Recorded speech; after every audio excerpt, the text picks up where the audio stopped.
Did you know that it's not just people that suffer from diabetes that should be concerned about how their blood sugar levels are being managed?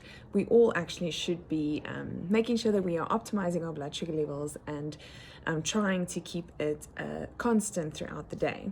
The reason for that is our blood sugar levels have a massive impact on our health in the bigger picture, but also on our weight, as well as our energy levels and how we feel day to day.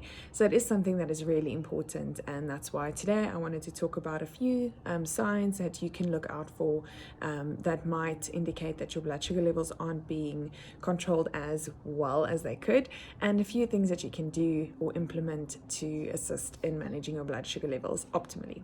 So first of all, there's a few signs that you can look out for is, feeling energy dips, usually around later in the afternoon or even throughout the day. So where you feel, you might just feel very tired or lethargic for no apparent reason. Maybe you've slept well, but you just feel tired or you don't feel like you can concentrate properly. That's also a big sign.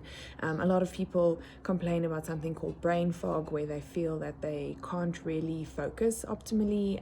That's also often a sign of blood sugar levels that might have spiked and dropped. And then of course, if you are struggling with your weight, if you feel like you are managing your diet properly, you are exercising, but you're still struggling to lose weight, it might be a sign that you are not managing your blood sugar levels optimally. Now, what does optimally or managing your blood sugar levels optimally mean is that we actually want our blood sugar levels to remain at a constant level throughout the day.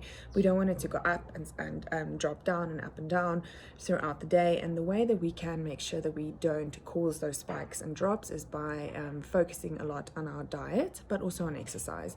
So exercise typically also assists with insulin and the sensitivity of our insulin and how well our body actually gets rid of the glucose in our bloodstream, or not rid of, but uses the glucose in our bloodstream to make sure that it's not staying there and pushing up the blood sugar levels. So when it comes to your diet, you have a big impact that you can or it can play a massive role in managing your blood sugar levels. So the very first thing I always recommend is to make sure that you try and look at your portion sizes. So often if our portion sizes are too big, especially when it comes to our carbohydrate foods, think things like your grains, cereal, bread, even fruits, your starchy vegetables like potato or sweet potato and so forth. We typically, if our portion sizes are too big, it might actually lead to a massive influx of glucose into the bloodstream, which leads to a spike, and then the body kind of gets stressed about it, and then it decreases it by sending a lot of insulin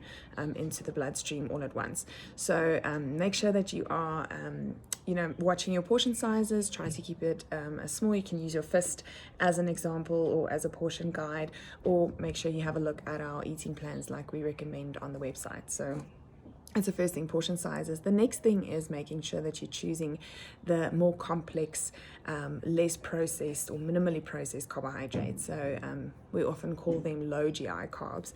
So think things like brown rice, whole wheat pasta if you can afford it, and then also your starchy vegetables like sweet potato, baby potatoes, corn and peas, instead of going for lots of breads and pastas and processed things. There's nothing necessarily wrong with those foods, but we don't want the majority of the diet to actually comprise of that.